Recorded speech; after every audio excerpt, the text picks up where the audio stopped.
Hey YouTube, welcome back to photo class number 29. If I didn't see you earlier, Happy New Year 2022. We had a lot of things planned for this year and a little bit of a different format. If you saw lesson number 28, I'm going to starting with the last lesson 28. I'm going to start off each photo class with a shout out. Got to give back. You know, I watch a lot of photography YouTube channels, like 50. I have 50 YouTubers that I watch all the time. And if you have 50 photography YouTubers that you watch, you're going to learn a lot. So yesterday, number one, very proud to give a shout out to my buddy Vahagan. He has a YouTube channel. He's a professional photographer. His channel is Vahography. Very cool. Professional wedding, portrait, nature photographer. Check him out. Subscribe to him. Today, I want to give a shout out and ask you guys to tune in to a professional film portrait photographer. He's a street photographer. He is a former decades-long photojournalist for a newspaper right over the border here in New Jersey, Kenneth Wajda. He has a YouTube photography channel almost entirely devoted to film photography, analog photography, some digital, but 90% is going to be about film photography. He uses every type of camera you can imagine, from huge, large format. He'll take your portrait on his front porch, and most of the time he takes so many beautiful portraits, prints them, frames them, and just gives them away. That's the kind of guy he is. So please tune into Kenneth Wajda, W-A-J-D-A, Kenneth Wajda. He has a wonderful YouTube photo channel. Shout out, Kenneth. Okay, so before we get into it, please subscribe to my channel. You can subscribe right here on this little red box right over here. Please subscribe. It's free. You have unlimited number of subscriptions that you can subscribe to. It doesn't hurt. It only helps. It only helps me try and get more numbers up so I can hit that magical 1,000 and beyond. Please comment below. Comment about anything you want. Please like it if you like it. You can email me anytime you want about photography. blackandwhitephoto@aol.com. Go to my website, carminetaverna.com. You'll see photographs, high definition, high resolution photographs, not just film, but also digital photographs that I've taken in the last few years.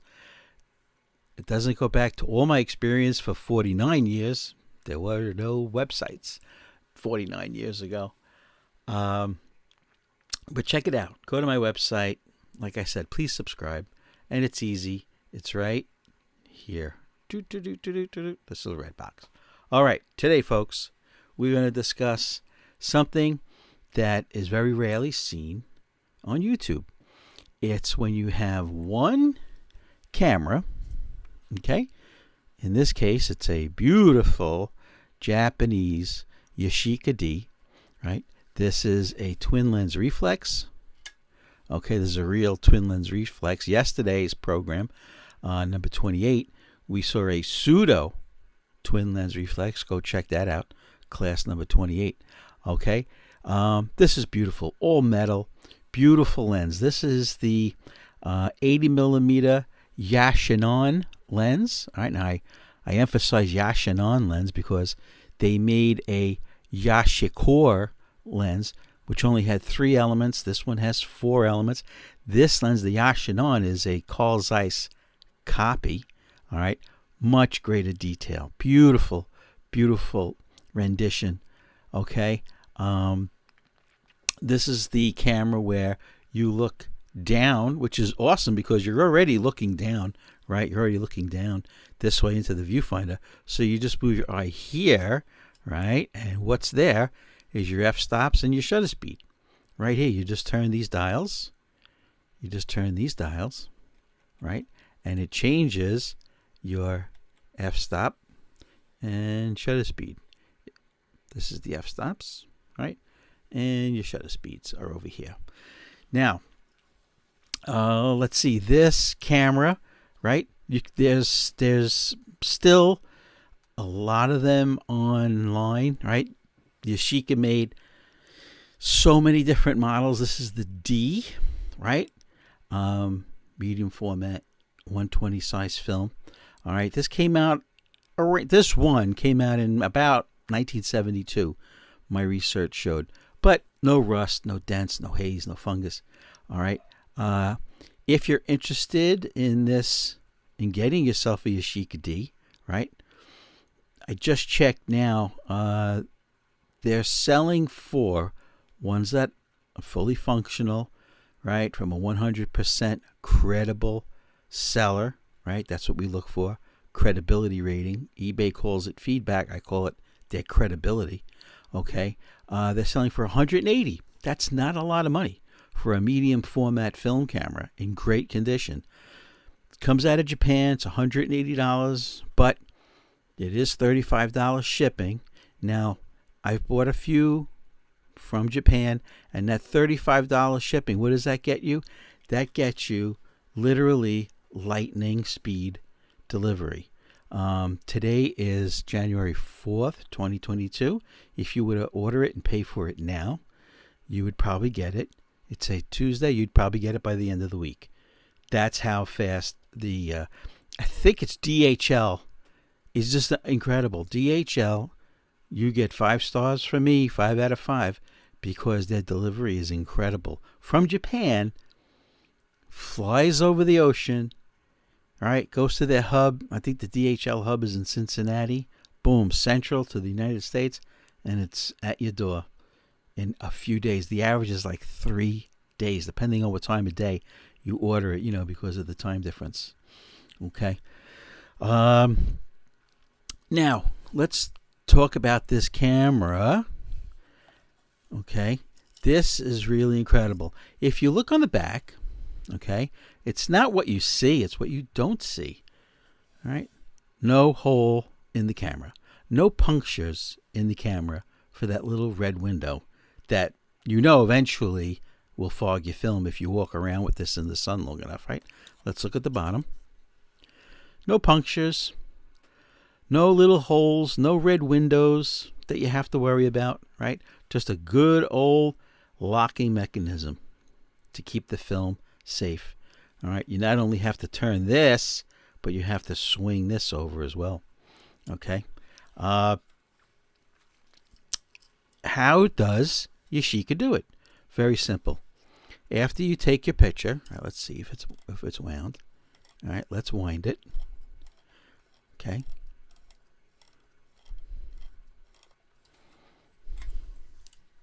Winding.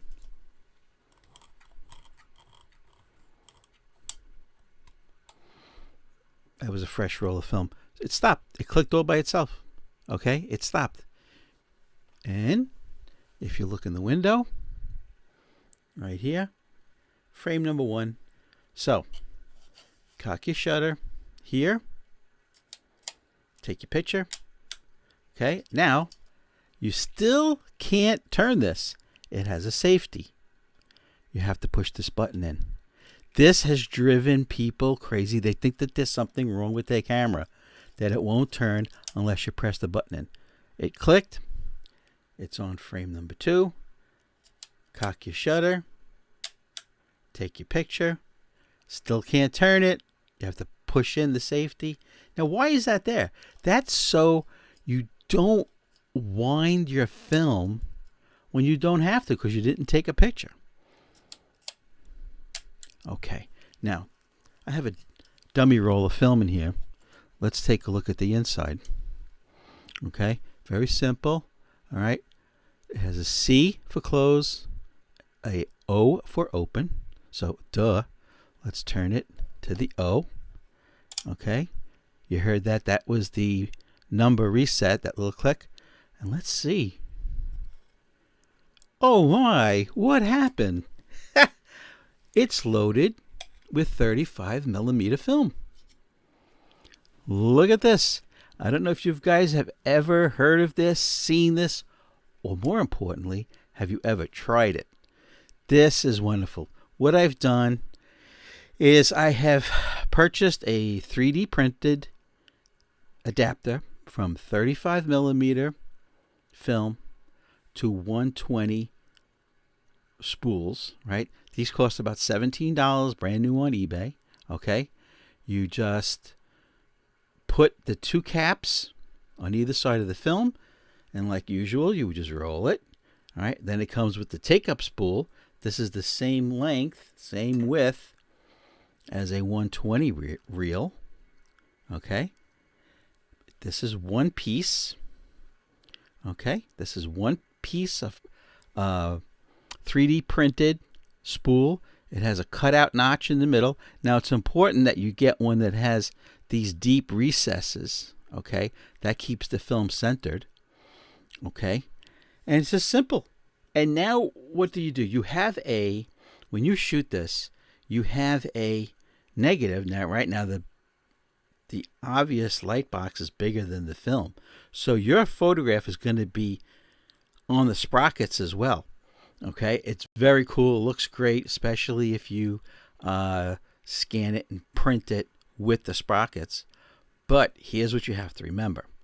You have to remember that when you are framing your photograph, all right, when you're framing and you're looking through the viewfinder, you have to remember that you're only shooting with the center strip. Okay, you're only going to get on your film what the film can see. Whoop. Okay, you're only going to get what the film can see. So when you're framing, okay, remember that the center portion is where your subject should be. Now, you can take photographs this way. Okay, if you're taking, let's say, landscape, you can take your photographs this way. Okay, because the film is going this way. And it's not that difficult. It's not that difficult to look through here, right? Focus, right? Focus, get your Sekonic light meter, get a good light reading, fix your shutter speed and your f-stop, and remember that this is going to be your landscape, okay? And this is your portrait, right? But just remember, when you look through the viewfinder, to only use that your film is only going to record down the middle, okay? Keep that in mind. Keep that in mind, okay?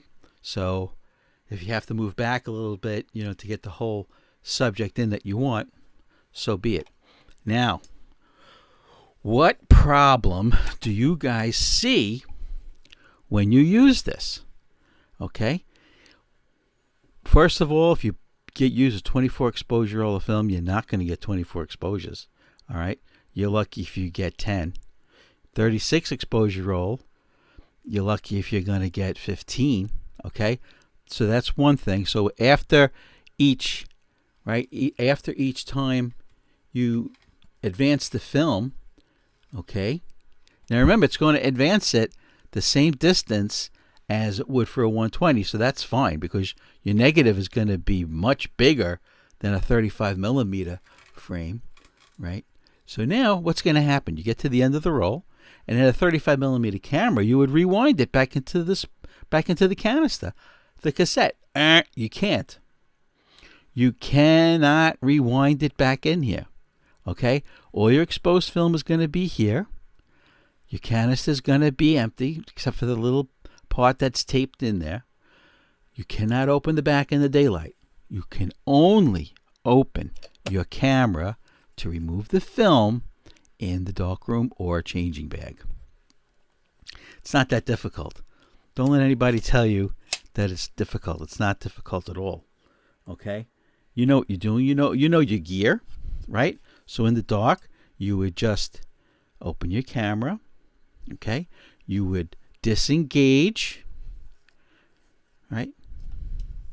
You would disengage the spool, right? So now that's hanging out. You can either cut it right at the cassette, or take the cassette out also and then cut it. But what I do is I just take the spool out that has the film in the changing bag, right, in the portable darkroom. Open it up, take that out, leave the cassette in there, and just cut the film right at the felt at the beginning of the cassette, and then develop as normal. And what do you have? You have these beautiful basically, if you use this camera, you'll get a 2¼ inch long negative by the width of the 35mm film. So what is this ideal for? Landscapes. If you take it this way, okay, it's great for portraits. Have fun with this. And then when you print it, and you print it showing the sprockets, and it has that the sprockets are exposed instead of just having the numbers, 24, 25, 26, and the word Kodak or Ilford printed on the side, you have your image on there. It's very cool. It's something different. I wouldn't have it every day as a steady diet. But this is fun. It's fun. Now, would you use it in an emergency? Like if I only have 35mm film, and I only have my medium format camera with me, should I do it? Sure, you could do it, right? But just remember, you're stuck to one roll, because you can't get this one out until you're in a dark room or you have a changing bag. All right, remember. Okay, do not open the back, because this is not like 120 film, where when you keep winding, right? When you keep winding it, the eventually the paper wraps your spool, right? It wraps your spool in blackout, light-proof paper. No paper. Okay? And this is also another reason why you want to make sure that your pressure plate's clean, because it's going to be in direct contact with the plastic, with the acetate there. You want to make sure that your rollers are freewheeling, okay? You want to make sure that they're freewheeling, okay? Or otherwise you'll get scratches, okay? But it's a load of fun. Oh my God. People will not understand. How did you get a negative that's 2¼ inches long? That's your negative. This will be your whole negative. From this end of the light box to this end of the light box. This is your whole negative. Instead of having, a 35mm negative, which is small, like from here to here, it'll be twice as long and a little bit wider, because you can actually expose the sprocket area too. Anyway, go to my website. Okay, I have an example of shooting 35mm film in a 120. Just type in I think it's the Alice Austin house. Alice Austin, famous female photographer. She was way ahead of her time. We're talking turn of the century. Anyway, she's a New York City person, passed away, maybe 30 years ago. Okay, she her home, located on Staten Island, Alice Austin, all right, is a New York City landmark and a park. You guys get a chance, you should go visit it. It's open to the public. They have her cameras are in there, her photos. Go check it out. Anyway, go to my website, type in her name, Alice Austin. Look at the photographs, and one of them, at least one of them in there, is a photograph that I took with a 120 camera and 35mm film. And that photograph also was it's a black and white photograph that I colorized. I added a colored sky to it. All right, so that's today's lesson, class number 29. I want to thank you guys for another great day of me teaching photography. Right, I got 49 years of experience. I was asked a long time ago, do I have any formal classroom training? And I do. It's 1,800 hours plus of formal training, 49 years ago, and 49 years of experience. I've been published on magazine covers, newspapers, etc. All right, so go to my website, check out the photographs. The photographs taken, not with this camera, but with another twin lens reflex, 35 millimeter film in a medium format camera. Just search for Alice Austin and go through the pictures, and you'll see it. There's one. Just look for a black and white photograph of a house with a beautiful colored sky, because I colorized it.